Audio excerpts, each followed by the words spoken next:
How are you guys all doing? Infested is here. We are here. We are ready. Let's go. We talking baseball. I know there's a basketball score on the scoreboard, but just leave the scoreboard will change. There we go. Baseball. Cardinals won. We're going to be talking about them this week. Sorry about the Bluebirds. No worries, no worries. We're going to be talking hot teams and cold teams, and they are one of the cold teams this week. That's a statement right there. They are definitely one of the cold teams. Also, I just figured out what I can do to read our information we have. They're they're having a team meeting. I saw either today or tomorrow. I don't what know did I when do it to was. you? What did I do to you? Oh my lord. Well, now I don't exist. Yeah. Oopsie. Sorry about that, bro. Professional streamer here, guys. I'm a professional. Let's go. Welcome in, guys. Welcome in. So like I said, today is talking with baseball with Infested, and this is our 8th episode. I know I forgot to update that on the thing. It says episode number 7, so let's switch that to number 8. We are totally professionals today. So I have a bunch of things to talk about, and I know you have a bunch of things to talk about. The first thing I do want to say is shout out to the Chicago White Sox this week. They went the last 10 games, they have gone 7-3. Now, they were a team, and shout out to St. Louis. Both those teams were awful, not good, and St. Louis is playing worse than expected, but Chicago, I never like that division is anyone's division. That AL Central. So they're also I want to give them props. You got to win. You got to do stuff. Yeah, they are beating up on their own division, which is very important though. It is, but Cleveland and the Royals. They swept the Royals. It's Cleveland's ahead of them. They literally beat Cleveland true, 4 times. It was now that they went 4-2 in the 6-game series. Fair enough. Over 2 series, but they're losing to Detroit right now though. So they are just pay attention to our games of the week. You might see the Chicago White Sox on that list. So speaking of games on the week, do you want to talk about games of the week? Got to start off with that. Last week's games of the week, yes, we can recap? Yeah. So we had asked, and actually being professionals, we actually wrote this down this time. So oh my god. We had Dodgers with St. Louis. Okay. This was a surprising series. Not that I don't think St. Louis has the talent, but they haven't been playing as well.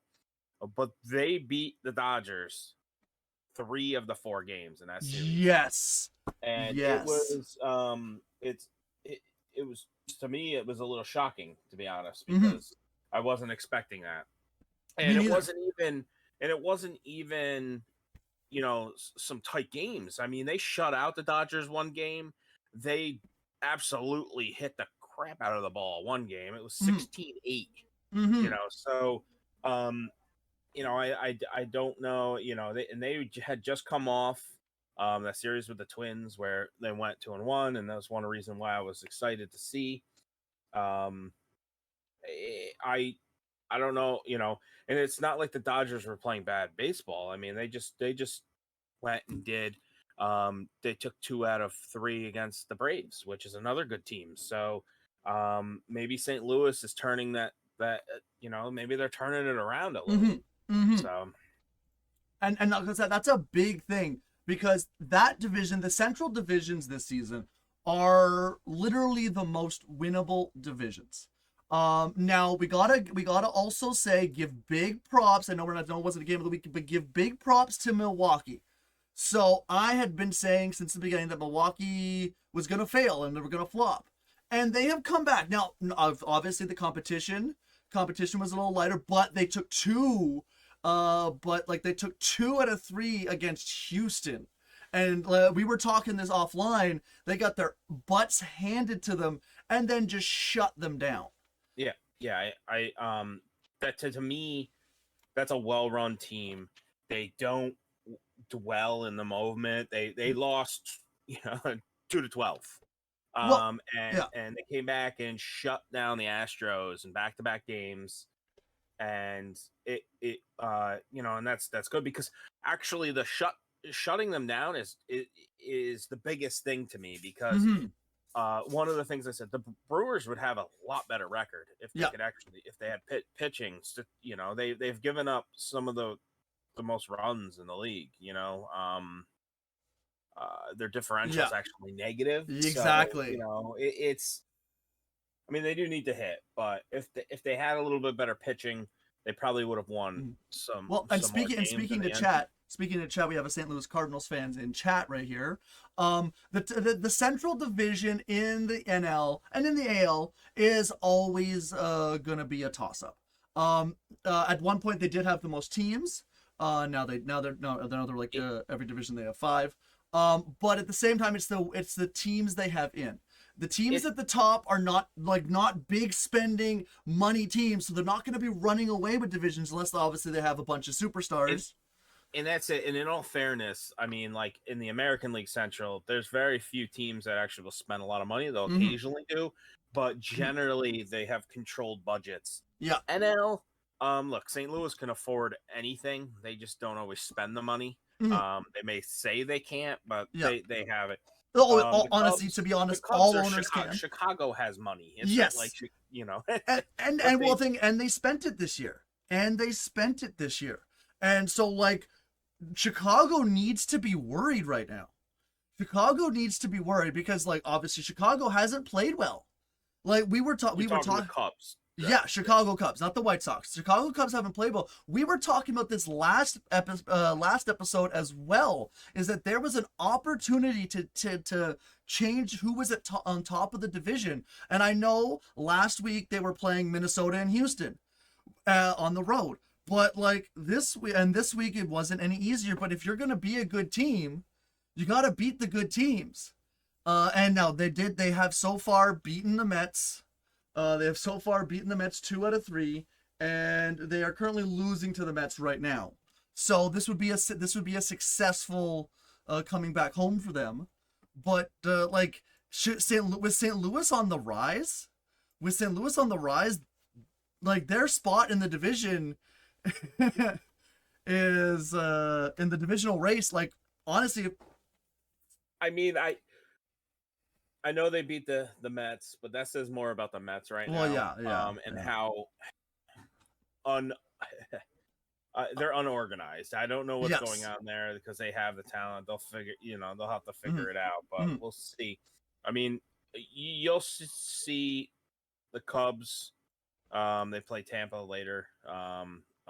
So we'll see how well they do. Well, actually, so another point, because someone said, because you made a good point, they could spend the money and they draw so well.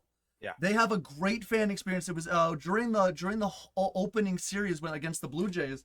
We were talking about how the St. Louis Cardinals. Even my dad growing up, grew up a St. Louis Cardinals fan. Like because like he listened to games on the radio in the 60s and 70s. And he heard St. Louis Cardinals games. So they have a huge area of fans and support. Now, there's another thing about the fans themselves, but they could get the money. The biggest thing is they signed one free agent this offseason. One free agent who's now their left fielder. Like, or DH left fielder. Where was the rest of the money they could have spent? They maybe it's not free. So they're always... they always do stuff at the trade deadlines. So I'm actually, we'll talk. They did stuff last year. Yes, they make them trades. I'm thrilled that they did do stuff last year because the Yankees got Harrison Bader from. Oh yeah, but it worked well for them. It did because Montgomery was really good for them. An ace for like 8 games there, which they needed because he basically shut down teams. But we'll see. The other games that we had, we had Baltimore versus Yankees. Yes, and actually one of those is going on right now, and unfortunately they're losing 1-0. And that has been an amazing series. I have thoroughly enjoyed that series. The loss on Tuesday, the comeback, then the comeback on Wednesday, Yeah. coming back and shutting them down.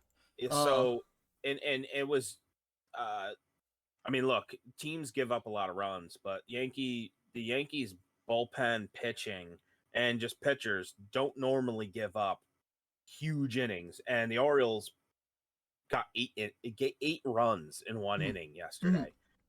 So it's a battle. It's definitely proving that the Orioles are there, and they're for real. And they're playing really good. Oh, 100%. And they came into Toronto. They came into Toronto and basically got out hit. Got out like they did the Saturday and Sunday game. They did have one more hit than the Jays, but the Sunday game they got 4 bloop singles in the 11th inning, right, to get them more hits than the Jays. And they basically came into Toronto, got out hit, and still won every single game. And that shows resilience, determination, and man, like I said, their bullpen is winning them these games. Yeah. So if you know, and some say that they may have the best bullpen in baseball right now. I'll say right now, potentially. But like right now, they have to. I will say the Yankees did hit against them and come back, and so. But that being said, if you look at all of their all their games, their highest relief. We'll see if they shut down the Yankees and it ends up 1-0 and they win. I'll probably say something different. But the game's going. That's very true. Very true. On that note, we did talk about Tampa winning 3 games versus 1 against the Jays. The Jays, The Jays did have one really good game where they, decided they're going to hit for the whole game and got 20 runs. And you mentioned something very important about that, which also adds to the excitement of this game. There was 24 hits in that game or something, some crazy amount. 27 hits. And the game was, I'm going to post the box score, guys, in chat. So if this is a Baseball Reference box score, if you go to other info in the box score, guys, I will show it on stream as well. If you go to other info in the box score, guys, you guys will see how long this game took. Let me just go make sure that this is the right web. Boom, boom, boom. Okay. Boom. So we're going to roll down here, guys. We're going to roll down here to other info. And if you see right here, 2 hours and 31 minutes. 2 hours and 31 minutes. And that's with a 9-run 9th inning. I mean, that's... Yes. To me, that shows that the pitch count, the pitch clock is working because, there's... Two position players pitched. Luke Raley pitched 1 inning. I'm still not thrilled about that. And that's why they had 9. I don't mind it because he did give up 0 runs in the 8th inning. Look, he gave up 1 run in the 8th inning. My bad, 1 run in the 8th inning. And that's fine. But then you get games where there's 20-1, and it's not. I mean, great. It was great for my fantasy league. I'll tell you that because I have for some reason, the emergency catcher I can play. So my catcher's great half the time. But that being said, the Blue Jays also they lost the other 3 games, and they have not been winning. They have not been winning. And once again today. So this happened. So going on the Blue Jays and talking about why they're disappointing. They took the Orioles to extra innings twice. Now they were winning the game. Jordan Romano gave up a 3-run home run, and then they lost that game. But they were in extra innings twice against Baltimore with a chance to win. They even scored a run, and then lost it in the 11th. The next game in Tampa, game 1, they took Tampa to the 9th inning, down 6-2, and then had the bases loaded, had scored 2 runs. Next day they come out, scored 20. Next day they lose 7-3. Today they're down. They're down runs, and they come in the bottom of the 9th inning. They've scored a couple runs. They have the bases loaded again, and they don't hit. Like I said, the Jays got the more hits than Baltimore in the first 9 innings of the game, of every game that series, and still didn't win. They just can't hit. Yeah, I mean, and it's total. You know, it's not just. I mean, they're getting hits, but the timely hits that you need to get in baseball. There was a little stat. There was a little stat in that 20-run game. That is a little interesting. All 12 players got a hit. And that's the first time that's happened since July 21st, 2021 for the Los Angeles Dodgers. Okay. That is like it's because like they had backups come in who also got hits. And that is very interesting because only 9 people who start a game. So a little bit of history was made, like it's stat history, and I'm a stat head, so that vibes to me. Oh, that's great, and I'll give you that because you need good things to think about when your team is floundering. You know, but also but for Tampa, personally, that is an amazing series for Tampa. Tampa needed that after losing a series to Baltimore, then losing a series to the Yankees in your division. And then splitting a series, or splitting the series with the Yankees, then losing a series to the Mets, and then beating Milwaukee. They needed that series versus Toronto to get them back on track because they were coming back to earth, especially with Baltimore beating Toronto and currently beating New York. Yeah, you know what I mean. So Baltimore's kept pace, and Tampa needed that. Tampa, yeah. So Tampa is been a little bumpy this month, which is fine. You know, you can be bumpy if you started as good. Exactly. They're winning some games. They won. I mean, the Jays came in town, helped them win some. So we'll talk about them a little more. What's next what game? I will say is, if you did catch the Baltimore and Yankees game, you're playing good. That's good baseball. You're seeing very good baseball. Teams fight it out, but also, and I'll throw this in. I know we should have set things, but you did get to see Cole get his 2000th strikeout. Yes. Now he pitched probably one of the worst games that he has in the season. Technically, he only had 2 strikeouts total, and he needed to. So maybe it was just there. But that's a huge milestone. I know I've talked about a couple. I was hoping he'd get it earlier, but he hasn't been getting the Ks the last couple starts. Third youngest all time. The third youngest all time behind Chris Sale and Pedro Martinez, which is really good company. If he stays healthy for the rest of his career, for the rest of this contract that he has, he could be up there. He'll have some of those amazing. I mean, like I said, if he averages the 200, 250, the 250 strikeouts that he's kind of been doing he'll have 3,000 in 4 years. So we'll see. And speaking of milestones, Freddie Freeman hit his 300th home run of his career. It was a grand slam in that 16-8 loss. But man, Freddie flippin' Freeman. 300 homers, only 33. Yeah. This man has only literally gotten better. He was MVP in the shortened season of 2020. That happened actually when we were on air and we didn't catch it. Yes. So which is fair because we weren't really watching, and I mean, we probably should. It was LA versus St. Louis, so they well, that's why I have the games on right now. That was currently that 8 versus 16 game that happened. So I'm currently watching right now the Baltimore versus the Yankees in the top of the 8th inning. Yeah, it's in the background. I keep looking. Oh, there's a base runner, and I drag my thing over. But like some nice milestones. There are other milestones that were attributed. We're not gonna like talk about all of them. But Andrew McCutchen got his 1500th hit with the Pirates, and 1500 hit with the Pirates. He has more hits than that, but that is his 1500 with the Pirates. And Luis Castillo got his 1000th strikeout of his career. So that was and there was an immaculate inning in for Pittsburgh Pirates. Really? So I yeah, must have missed that actually. So, you just told me I'll have to look that up myself yeah. because I've been. I'll po- Those I'll, are I'll post that link maybe in you chat should for you. explain what that is. Oh well, let's We explain. do If you like guys do not know, that's a good idea. An immaculate inning is where a pitcher throws 3 pitches, batter is out, strikes him out.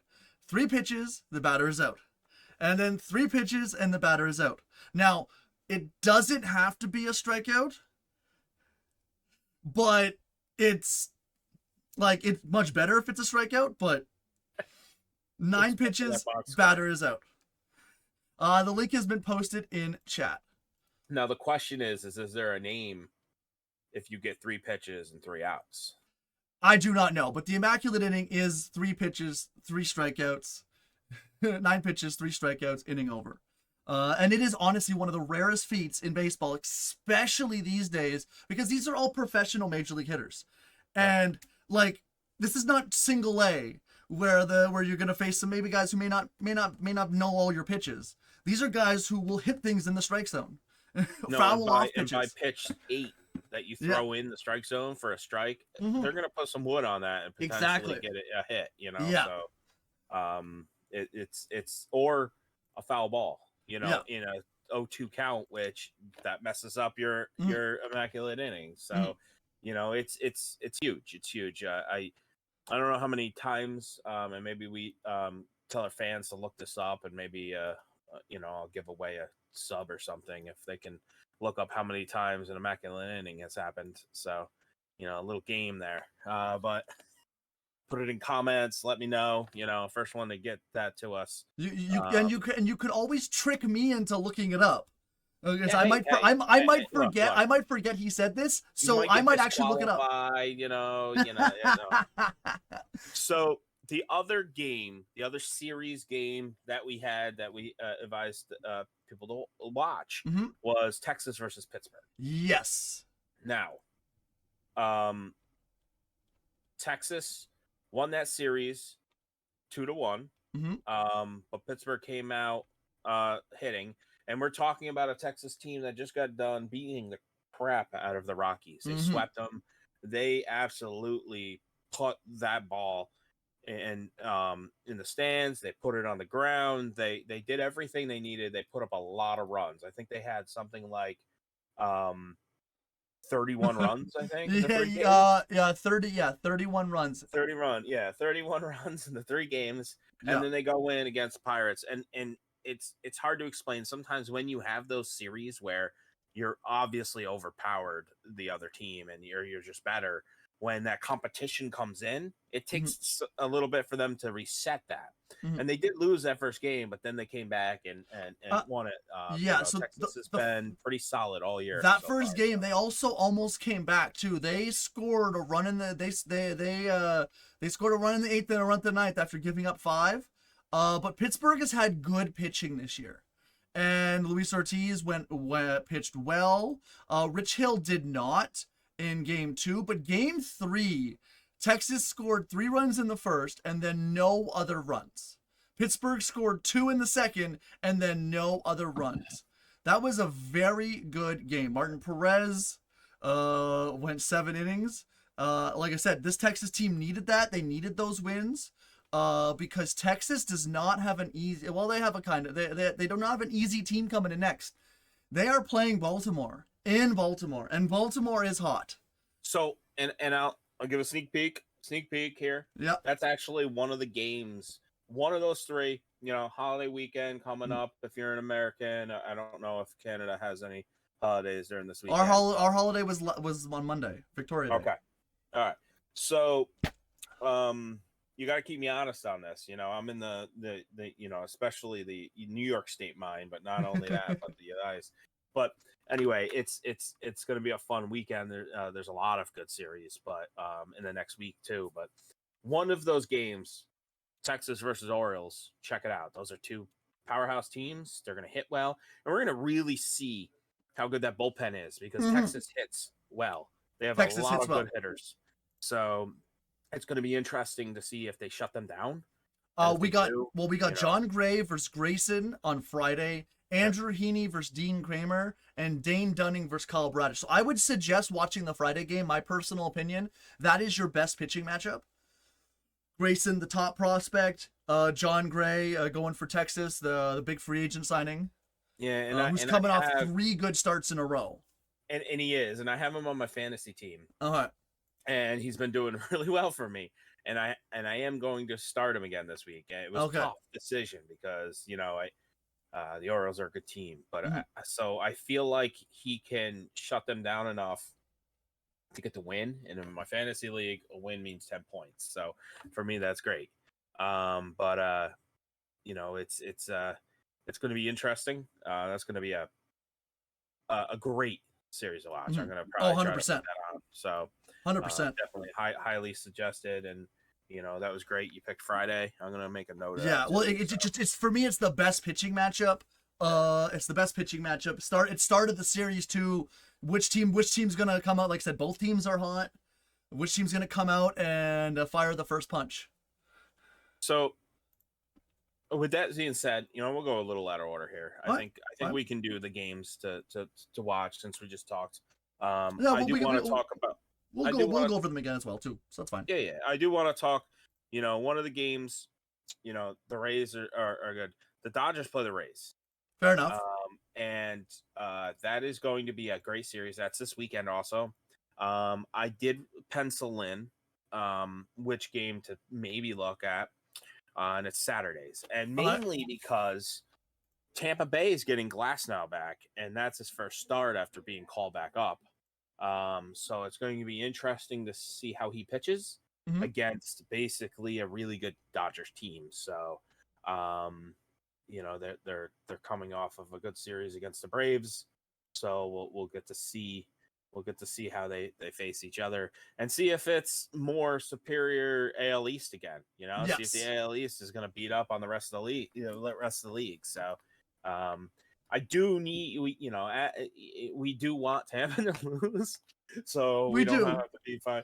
But it's good to know that if they don't, it's just proving the fact that the division that both of our teams are in is the best division.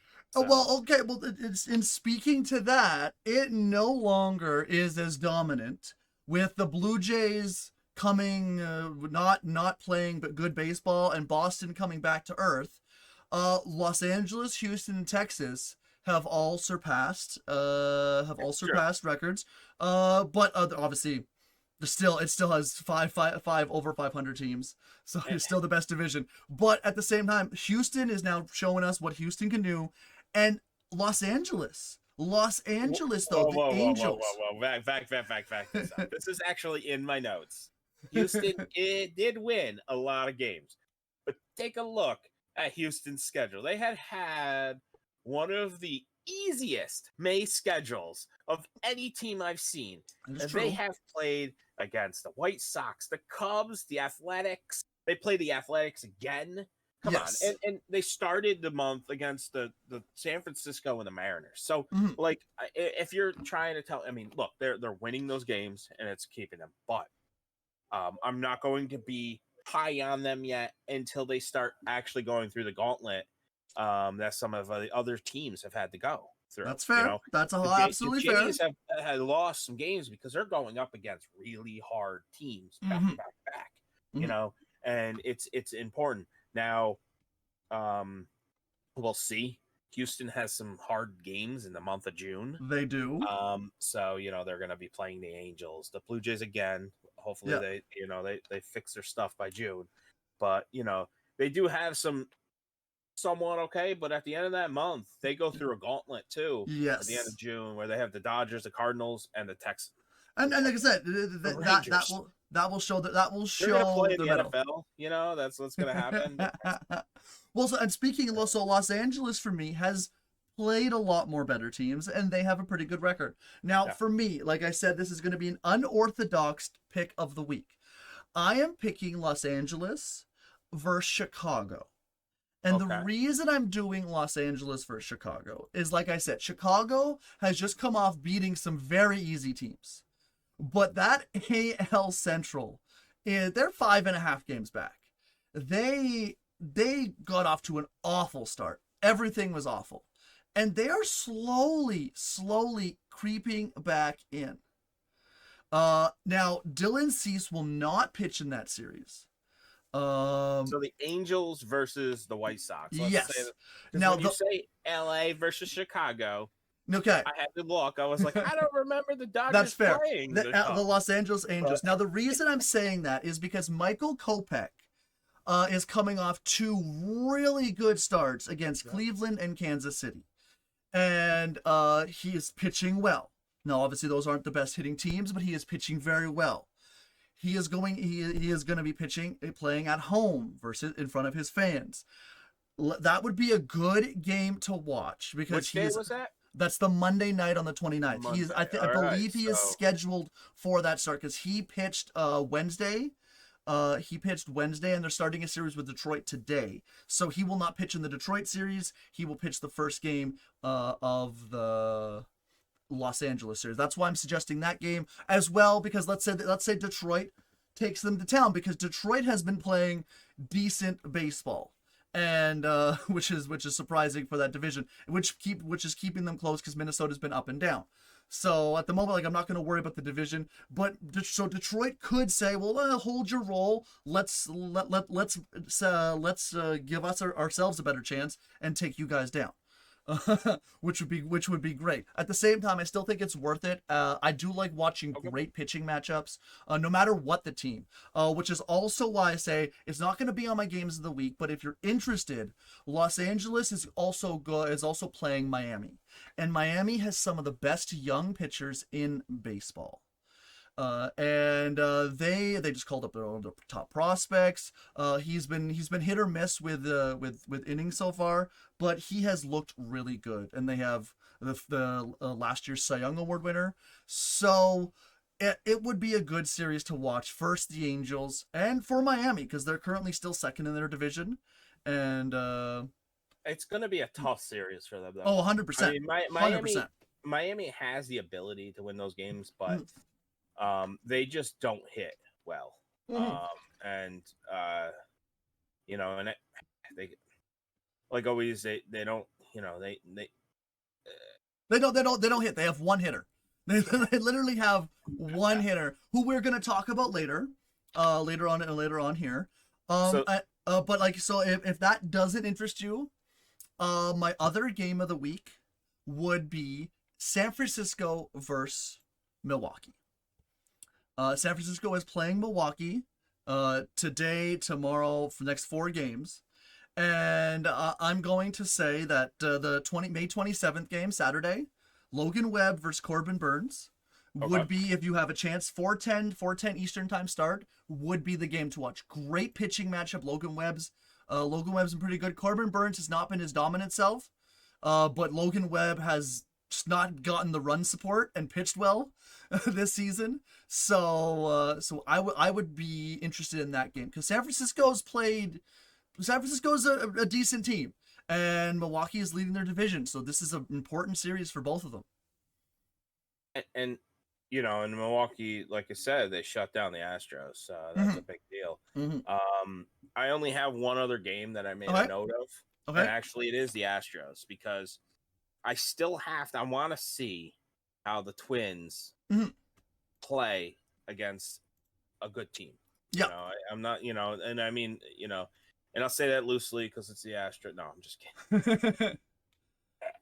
Well, and also Carlos Correa is heating up. Yeah. He is heating up. He is getting hot. And that team has had decent pitching all year. And they might be coming off of a sweep with the Blue Jays if the Blue Jays don't get themselves together here. No, that's absolutely accurate. There's no falsehood there. Be swept, because but it's definitely but the game is interesting because the Twins have to go into Houston, and those fans come out for that team, which is always good. And they just lost 2 of 3 to San Francisco. Yeah, and they have not been the same team that they were in April. Yeah. So they need to turn it around. We'll figure out if they wake up, but like you said, they're hitting a little better. Sometimes you just need they get an off day today. Sometimes you just need those off days to, you know, recalibrate. You know, the players might have to go out and have some fun or something. Yeah. You know, something will happen because they flew in from San Fran to go home. You know, No, actually, and they were playing at home. They were playing at home. yeah, against the Jays. Yeah. No, they're playing it. They were playing at home versus San Fernando as well.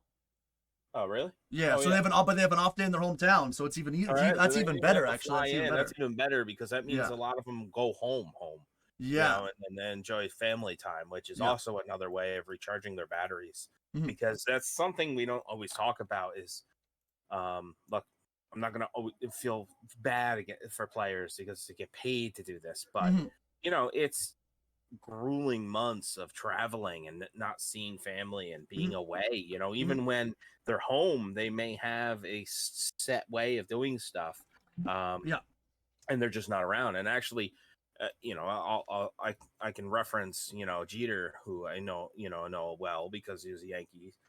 He chose not to, you know, he chose or decided that he wasn't going to commit to anyone or want kids or anything because he said I couldn't focus on them. And it was also like it's also a hard thing. Like a lot of the people in baseball, the human side of baseball, a lot of these people give up a normal life for the life of being a baseball player, making a lot of money and having your family travel with you, either having your wife stay home with the kids and be a stay-at-home, be the kid's parent while you're off doing things, or like depending on the age, having the family live with you in the city for the summer. It depends on how old your kids are, because some of them stay at where the player lives in the winter because that's a better location. And or even having your family maybe have jobs. You could be a rookie, you could be not making a lot of money, so your wife or partner has to work. And and the Jays collected a lot of those family kids in their roster, you know, mainly. I mean, look, there is benefits of that. If your child likes sports, they're around the professional environment, so they get those life lessons, they get some things.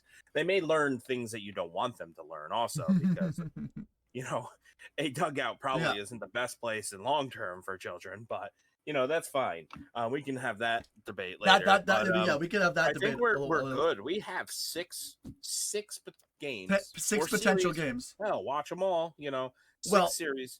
But I will always remind, if you can't watch these, but you want to go, I'm always going to say, check out a minor league game. Yeah. You know, those towns need people to show up. They're small businesses. People rely on them. The players like it. They're not getting paid a lot. A lot of these players are making, you know, very little money playing out there, trying to make it. They make better now. They make better now. They do. And there was a lot of fight for that. Yeah. But you know, it's go check out those games. It's always great. And you know, like right now, if you go to AAA, Wilkes-Barre, for the Yankees this weekend, they have two major leaguers that are going to be making rehab starts this weekend. So, you know, or not start. Yeah.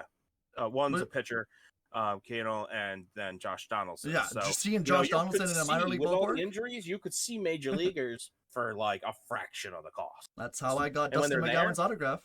Yeah. They'll autograph Syracuse. a lot of times because they're there to make, you know, it really depends on the player, but I will say for the most part, players nowadays are a lot more friendly to the fans. So they know where they get the money from. So. So I would like to talk now. We've gone over the teams. Let's talk about the big thing. So, in the off season, there's a lot of player movement, trades, free agent signings. We did go over the free agent signings at the beginning of our very first podcast, and we've talked about that a lot. It's now almost 2 months into the season. I want to talk about how teams have been doing, how players have been doing since they've been traded to their new team. And there were some nice trades. There were some big trades. Big names were traded this offseason, including Sean Murphy, including Sean Murphy was one of them. We got Luis Cesara.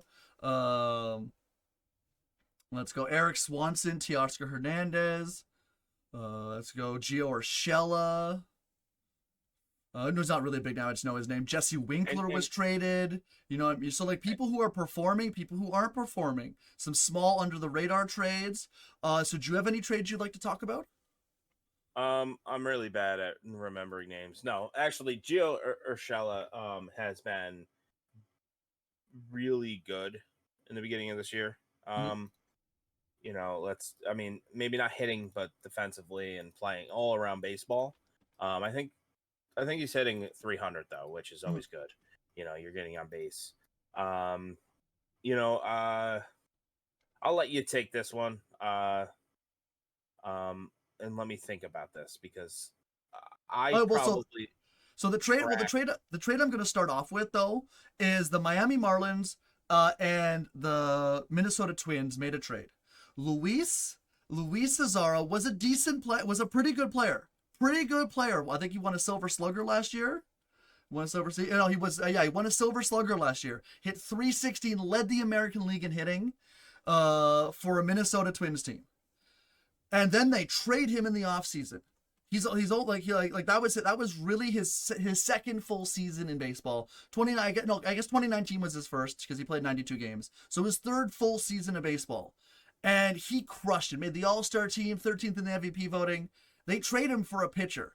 And Pablo Lopez, we all like Pablo Lopez. I've been looking at Pablo Lopez for a while, and it was a shocking trade to me.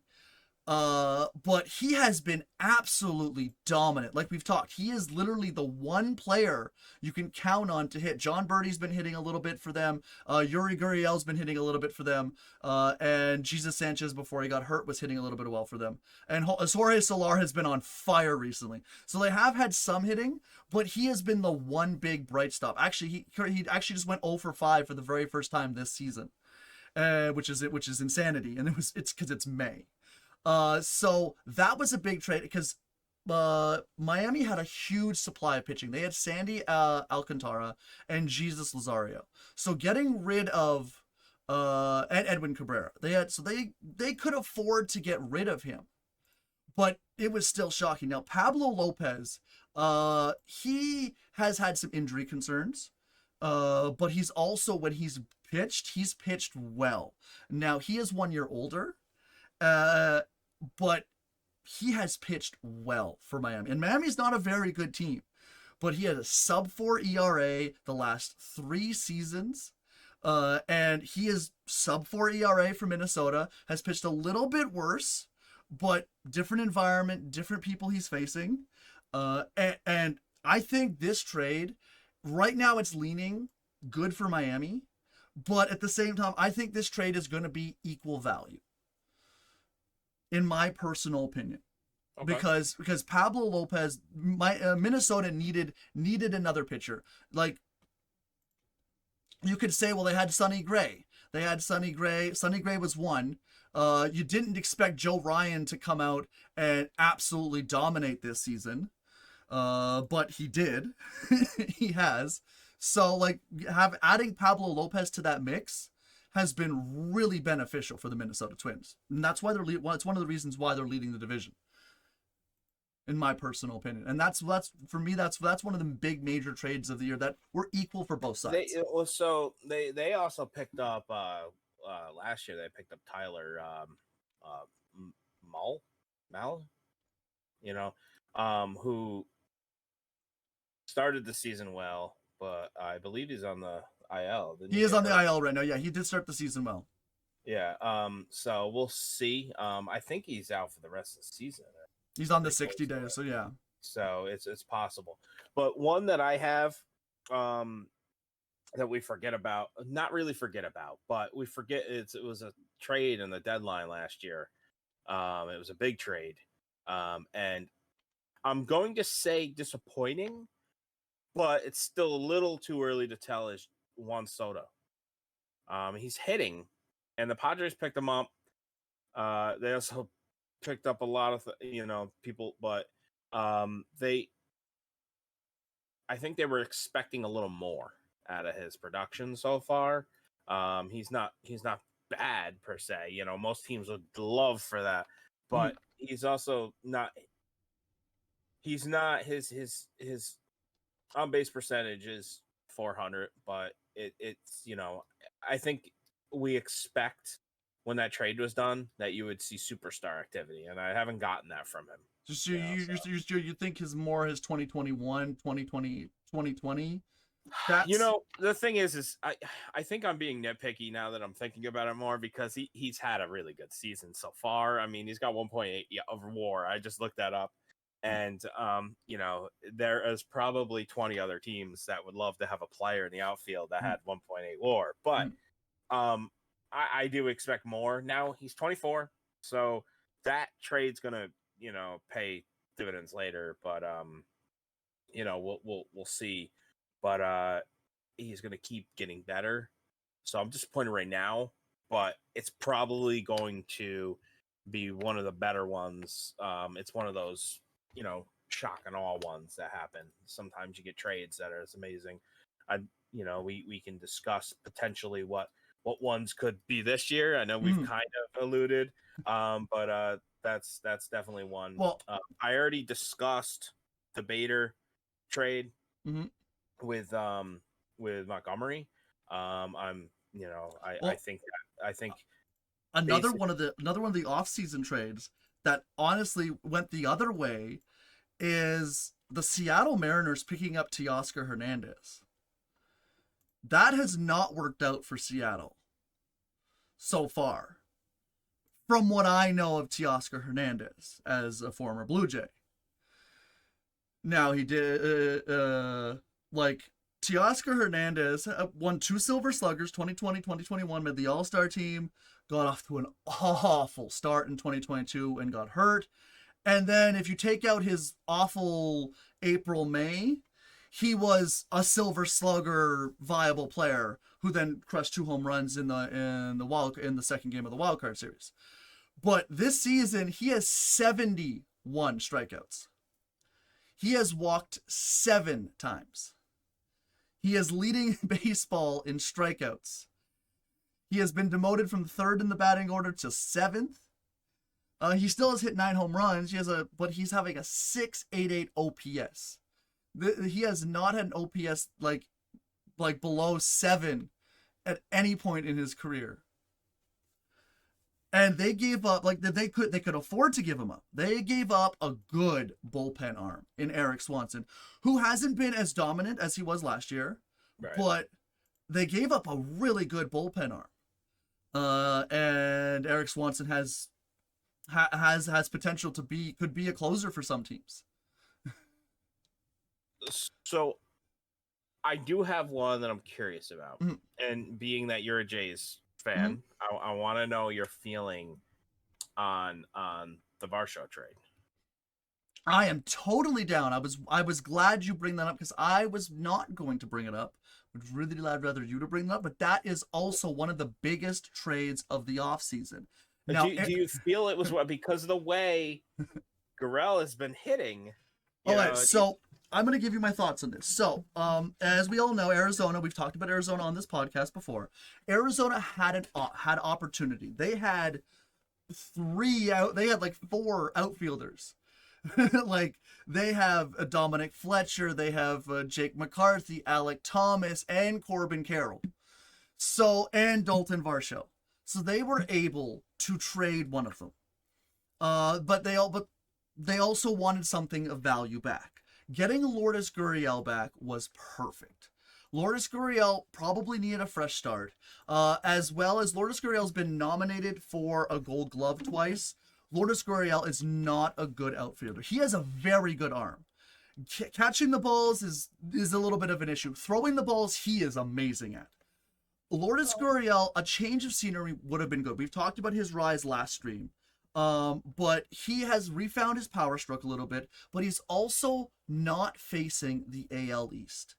And as we have to remember, the Blue Jays last year and up until this year faced the Yankees, the Red Sox, the Tampa Bay Rays, the Orioles, more often than not. We have to face the best teams in baseball more often than not. Going to Arizona, he struggled to start the season. He struggled in April, for the beginning of April, playing against the Dodgers, Padres. But he started to step it up, and obviously Gurriel's one of those hitters. He gets very streaky and very hot. And it's true, but so here we're not.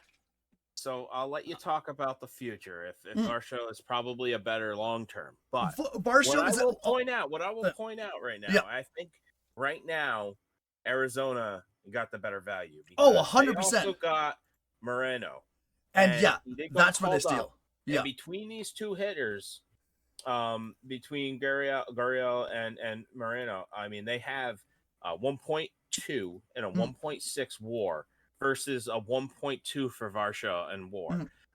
The amount that they're getting for giving, basically they I mean, I know Arizona should basically shake the hands of some of the Jays fans because right now it's helping them win games. 100%. So and Gabby Moreno wasn't even supposed to start the season as the starting catcher. Yeah.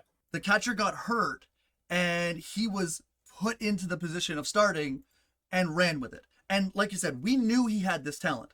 We had a choice. We had three major league caliber catchers, and getting Dalton Varsho, who has 4 years of control, was worth it. Now, is he hitting? Dalton Varsho is not hitting. I think he might be starting to heat up. But what I will say is you can't look. I know he wasn't supposed to be starting, and he wasn't supposed to be the starting catcher, but he's got a long career if he can maintain what he's been doing. 100%. Because he's got a 52% caught stealing percentage. Yes.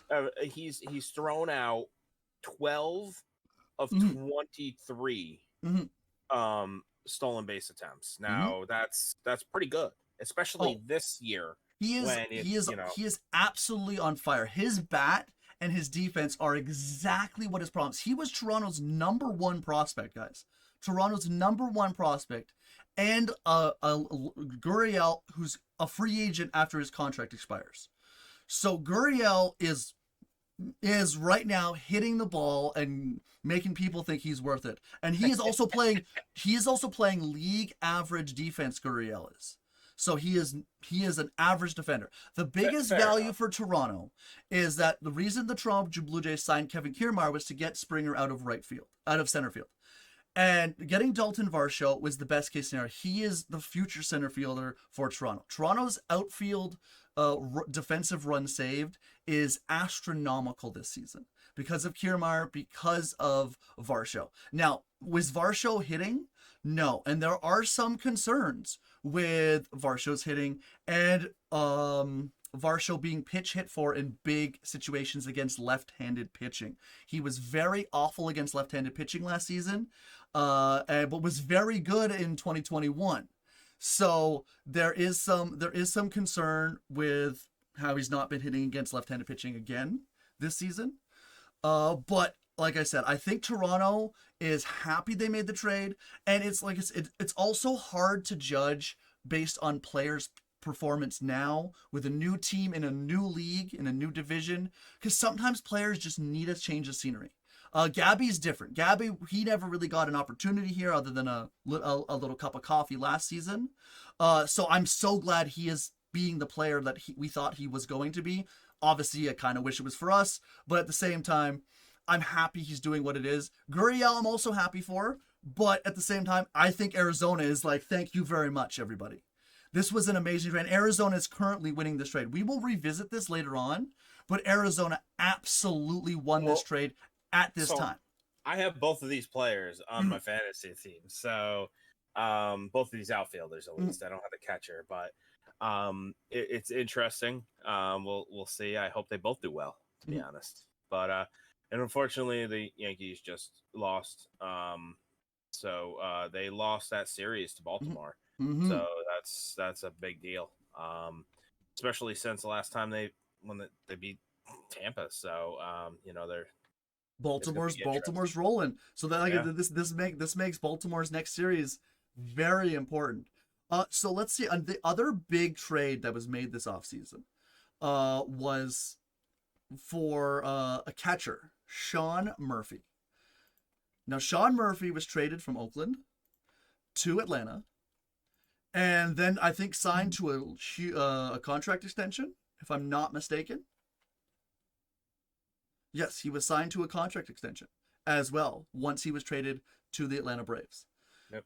And Sean Murphy has been, let's just put it this way, Sean Murphy has been even better than advertised. Sean Murphy has hit better, has played amazing defense on an NL East leading Atlanta Braves. This team looks poised to make another deep run in the playoffs at this moment in May. And that was one of those interesting 3-team trades too, which is always weird to me sometimes because this team gets a catcher, this team then gets their catcher, and the middle team gets nothing. It's like what, because the A's just wanted money, half the time, or prospects, so they're just collecting them all. Well, and Milwaukee also got William Contreras, who has played very good baseball for them. A little less than what he hit last year when he was an All-Star for Atlanta, but he has played pretty good baseball in Milwaukee. And so I think Milwaukee should be happy with that trade as well. We have yet to see what Oakland's gonna have with their players. I will bring up one. It happened in November, so it's far away. One of those off season counts. Yeah, I got one more after this as well too. Hunter Renfroe. So I'm gonna put that in the not so good trade right now. Okay. He's basically he's not. I mean, and that could just be the team. The team hasn't been doing as well, and hopefully is doing a little bit better as the Angels. But he's definitely not the player that I think they were hoping they were getting, because they gave up.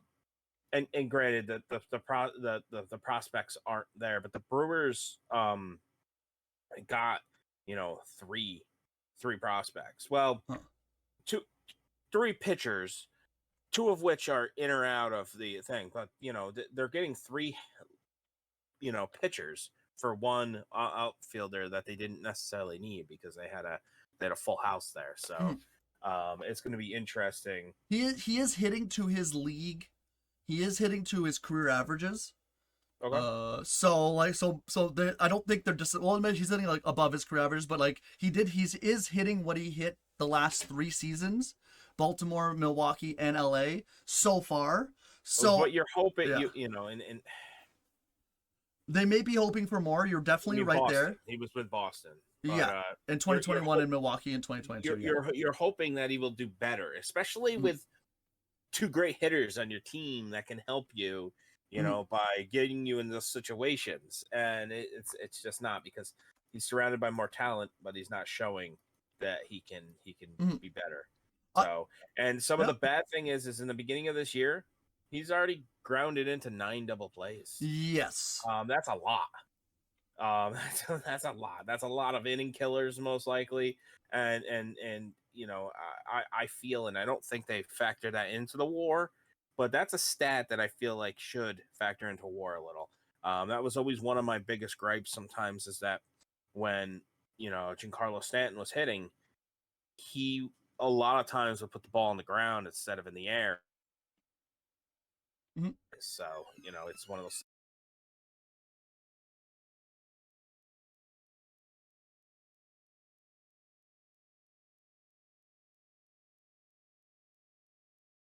And ground out into double plays, it looks like, before the end of June. Well, maybe even this month. And who Milwaukee picked up, like literally, not even a month later, they picked up an outfielder and an infielder from Seattle, for Colton Wong, Jesse Winkler, and Abraham Toro. And Jesse Winkler has not been the same Jesse Winkler we saw in 2020 or 2021 when he was an all-star, hit .305 for Cincinnati. He went to Seattle in that big trade, last offseason, for a boatload of players, and he hit okay. But he did not hit well. 219, 344, he walked a lot. This season, he's not even walking like he did last year. and has no home runs in 36 And games. That is if you're not getting on good. base, why are you even out there? Yeah, like last if I was season, that manager, I would not bring him out there. I mean, unless no, it's and it's tough. and last season he was walking like 344 on base percentage is nothing to sneeze at when you're hitting 219, right? So like he was at least walking last year and had a little bit of power. But this season, no power and not as much walking, and also Abraham Toro has not played. I think he's either in the minor leagues for them. So Abraham Toro went to the minor leagues. They gave up Colton Wong, and Colton Wong has also played bad. So this trade has not worked out for both teams, and it's one of those trades that happens from time to time where you get a player and you trade a couple players and they don't work out. So for Seattle, this trade was to make space for Teoscar Hernandez, and also to get a veteran infielder, for their team, and it has not worked out. Both teams, honestly, I would say lost this trade. Like I guess you could say because Winkler is hitting a little better. They won it, but I mean, did we look at the so if you feel that, what you got to do is look at the finances then. Yes, because maybe that's not where the loss is. Maybe the money, the money is $10 million this year, 1.5, 1.7 paid by Milwaukee, and Jesse Winkler. It's Abraham Toro. Jesse Winkler is getting paid $8 million. So, like I said, it could be a money thing. Could be a money thing the reason it was traded. You don't always think that, but some of these smaller teams, the money matters, and that's where they're trying to figure it out. Mm-hmm. So, that's. See. I was thinking that they were trying to improve their defense because, excuse me, guys, sorry about this.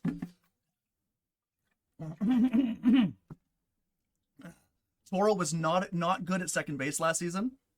And Wong has always been billed as a really good defender. So like improving your defense is always good for your pitching staff, right? So yeah, like I said, this is one of the trades that I wanted to mention specifically because it was a lose-lose. But he's also not been good this season on defense, so damn.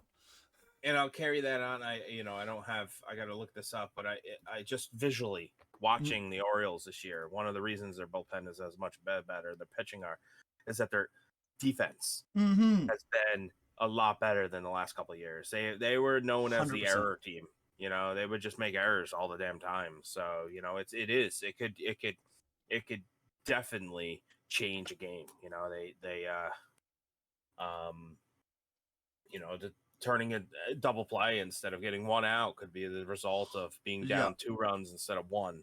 100%. Or even 0. So their defensive run saved above average is 3 at shortstop, 2 in left field, a couple on the mound. They're about league average everywhere, infield and outfield, which is perfect. Like they're not the greatest of defensive team, but they're not bad. But you can look up the years before, but the watching the games, I bet you they were negative the last couple of years. And so that's just an improvement there. They don't necessarily have to be positive if they just they're already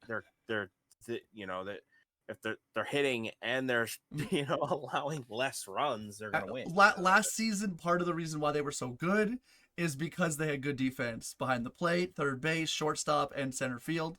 So that definitely makes sense. But the year before that, they only had one player who really was over, and that was Austin Hayes in 2021. And the rest of their positions, they weren't good. So you're absolutely right. And that's where Houston has always thrived, and why their pitchers, they've always had some good starting pitchers, but their pitchers have been helped by the fact that they've had good defense behind them. And like I said, it's always hard to match good defense with good hitting. Thank you guys for being here. Thank you guys for joining us.